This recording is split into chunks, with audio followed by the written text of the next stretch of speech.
फिर कैसे हुआ श्रापों के योग से जगत का कल्याण। तो चलिए जानते हैं आज के वीडियो में देवी तुलसी की कहानी। इस कहानी की शुरुआत होती है वैकुंठ में, जहाँ पर देवी लक्ष्मी अपने श्रीहरि के निकट बैठी हुई थी और वहीं पर देवी गंगा भी उपस्थित थी। तब वहाँ पर देवी सरस्वती आती हैं और तब देवी सरस्वती कहती हैं कि हे देवी लक्ष्मी, मैं आपकी अतिथि हूँ और अतिथि होने के चलते मुझे एक उचित स्थान देना आपका कर्तव्य है, जिसकी वजह से आप मुझे अपने स्थान पर बैठने दें। तब देवी लक्ष्मी कहती हैं कि वैकुंठ के अंदर तो ये स्थान केवल मेरा है और आपके लिए यहाँ पर कोई और स्थान नहीं है। वहाँ पर देवी लक्ष्मी और देवी सरस्वती के बीच विवाद हो जाता है। देवी लक्ष्मी कहती हैं कि वैकुंठ में सरस्वती के लिए कोई स्थान नहीं होगा और तब देवी सरस्वती भी क्रोध में आ जाती हैं और तब वहाँ पर देवी गंगा भी देवी लक्ष्मी की ओर से इस युद्ध में आ जाती हैं और तब देवी लक्ष्मी, सरस्वती और देवी गंगा इन सभी के बीच भीषण विवाद चालू हो जाता है। इस विवाद का परिणाम ये होता है कि तब देवी लक्ष्मी क्रोध में आकर देवी सरस्वती को श्राप देती हैं कि वो नदी के रूप में बहेंगी और तब देवी सरस्वती देवी लक्ष्मी को श्राप देती हैं कि वो एक वृक्ष के रूप में धरती पर जाएंगी और नदी के रूप में बहेंगी। और तब देवी सरस्वती देवी गंगा को भी श्राप देती हैं कि वो नदी के रूप में धरती पर जाएंगी। और ये सभी देवी आदि पराशक्ति की ही लीला थी। इसके फल स्वरूप देवी लक्ष्मी गंडकी नदी और तुलसी वृक्ष के रूप में धरती पर आती हैं और देवी सरस्वती सरस्वती नदी के रूप में और देवी गंगा गंगा नदी के रूप में धरती पर अवतरित होती हैं। वास्तविकता में ये सब कुछ जगत कल्याण के लिए देवियों की लीला थी। किसी अन्य कथा की माने तो गोलोक में जब श्री कृष्ण देवी राधा के साथ थे, तब एक बार श्री कृष्ण देवी राधा को बिना बताए एक सखी वृंदा के साथ समय बिता रहे थे। तब वहाँ पर लोक स्वामिनी देवी राधा आ जाती हैं। तब वहाँ पर श्री कृष्ण के सखा श्रीदामा भी वहाँ पर आ जाते हैं, जिसके बाद श्री कृष्ण के साथ वृंदा को देख देवी राधा क्रोधित हो जाती हैं और श्राप देती हैं कि तुम्हें धरती पर वृक्ष के रूप में जाना पड़ेगा, धरती पर जन्म लेना पड़ेगा। तब देवी तुलसी को श्राप दिया देख सुदामा भी देवी राधा को श्राप देते हैं कि उन्हें भी श्री कृष्ण से पृथक होकर धरती के ऊपर जाना पड़ेगा और राधा सुदामा को भी श्राप देती हैं कि उन्हें भी धरती पर अवतरित होना पड़ेगा। वास्तविकता में ये सभी श्री कृष्ण और देवी राधा की लीला थी और इन श्रापों के फल स्वरूप देवी वृंदा धरती पर अवतरित होती हैं और कृष्ण और देवी राधा भी धरती पर अवतरित होते हैं और सुदामा भी। ये सब कुछ जगत कल्याण के लिए प्रभु श्री कृष्ण और देवी राधा की लीला ही थी। जिसके बाद अब हम बात करते हैं धरती के ऊपर देवी तुलसी के बारे में। धर्मध्वज के घर पुत्री के रूप में देवी तुलसी जन्म लेती हैं।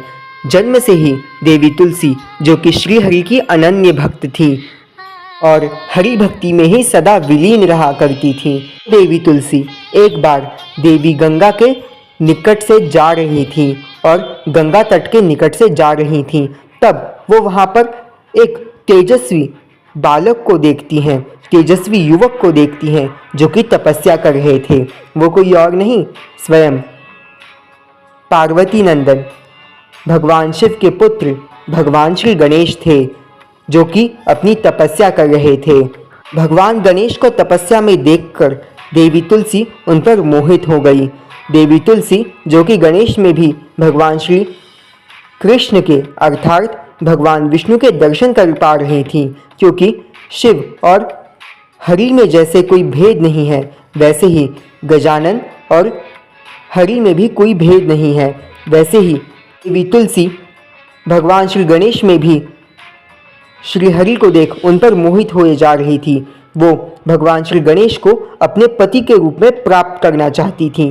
तब देवी तुलसी भगवान श्री गणेश के निकट जाती हैं और उनसे कहती हैं कि हे गणेश, हे नाथ, आप मुझे अपनी पत्नी के रूप में स्वीकार कीजिए। गणेश जी, जो कि ब्रह्मचारी बनने का हठ लेकर बैठे थे और तपस्या कर रहे थे, वो देवी तुलसी से कहते हैं कि वो उनके साथ विवाह नहीं कर सकते क्योंकि वो ब्रह्मचारी हैं। तब देवी तुलसी ने कई बार उनसे पूछा कि वो उनसे विवाह करें, तब भी भगवान श्री गणेश उन्हें बार बार मना करते हैं और तब देवी तुलसी क्रोध में आकर भगवान श्री गणेश को श्राप देती हैं कि आज आप एक विवाह के लिए मना कर रहे हैं, भविष्य में आपको 2 विवाह करने पड़ेंगे। तब भगवान श्री गणेश भी क्रोध में आ जाते हैं और देवी तुलसी को श्राप देते हैं कि आप जिस तरीके से विवाह के लिए बार बार पूछ रही हैं और दुस्साहस कर रही हैं, आपको विवाह अवश्य होगा, परंतु एक असुर के साथ। तब देवी तुलसी को अपनी गलती का एहसास होता है और वो भगवान गणेश से माफ़ी मांगती हैं। तब भगवान श्री गणेश कहते हैं कि आपने जो मुझे श्राप दिया है वो जगत के लिए वरदान सिद्ध होगा और मेरा विवाह रिद्धि और सिद्धि के साथ होगा और आपको जो मैंने श्राप दिया है वो अवश्य फलित होगा। आपका विवाह पहले एक असुर के साथ होगा, पर इसके पश्चात आपका विवाह के मनचाहे वर यानी कि स्वयं हरि के साथ होगा। जिसके बाद तुलसी भगवान श्री गणेश को नमन करती हैं और वहाँ से चली जाती हैं। कालांतर में देवी तुलसी का विवाह शंखचूड़ नामक राक्षस से होता है, असुर से होता है। शंखचूड़ विवाह के पश्चात तीनों लोकों में अपनी पत्नी यानी कि देवी तुलसी के सतीत्व के चलते सारी तरफ हाहाकार मचा देता है। स्वर्गलोक पर भी उसका अधिकार हो जाता है और जब तक देवी तुलसी का सतीत्व खंडन नहीं हो जाता तब तक कोई भी शंखचूड़ का वध नहीं कर सकता था। जब शंखचूड़ में चूर होकर सारी तरफ हाहाकार मचाने लगता है तब सभी देवी देवता भगवान शिव और विष्णु जी के पास पहुंचते हैं और तब भगवान शिव शंखचूड़ के विरुद्ध युद्ध में उतर जाते हैं। और उस तरफ जब भगवान शिव और शंखचूड़ के बीच भीषण युद्ध चल रहा था तब युद्ध में न शंखचूड़ का वध हो पा रहा था न वो हार रहा था, क्योंकि उसका वध तभी संभव था जब उसकी पत्नी देवी तुलसी का सतीत्व खंडित होगा। ये अब श्रीहरि को जगत कल्याण के लिए अपनी एक नई लीला रचनी थी। श्रीहरि स्वयं शंखचूड़ के रूप में जाकर देवी तुलसी के पास जाते हैं और देवी तुलसी को स्पर्श कर उनके सतीत्व का खंडन करते हैं।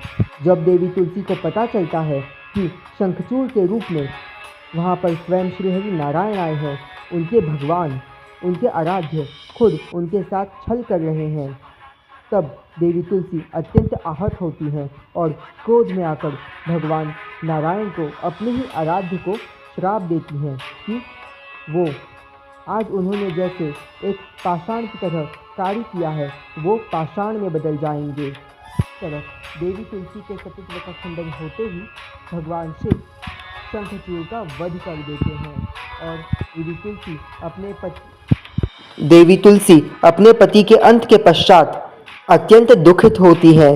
तब श्रीहरि उन्हें समझाते हैं कि ये सब कुछ उन्हीं की लीला थी। जिसके बाद बात करें तो देवी वृंदा यानी कि देवी तुलसी पौधे के रूप में बदल जाती हैं और गंडकी नदी के रूप में भी बहती हैं। जिसके बाद श्राप के फलस्वरूप भगवान विष्णु भी अपना नया अवतार शालिग्राम रूप धारण करते हैं और शालिग्राम रूप में भगवान विष्णु और तुलसी के रूप में देवी वृंदा खुद के बाद भगवान श्री गणेश के वरदान के स्वरूप और देवी तुलसी के अनंत भक्ति के स्वरूप देवी तुलसी का विवाह भगवान श्री हरि नारायण के साथ होता है और देवी तुलसी जगत में तुलसी वृक्ष के रूप में विख्यात होती हैं। ये देवी तुलसी कोई और नहीं, स्वयं लक्ष्मी स्वरूपा हैं और देवी लक्ष्मी का ही एक रूप है।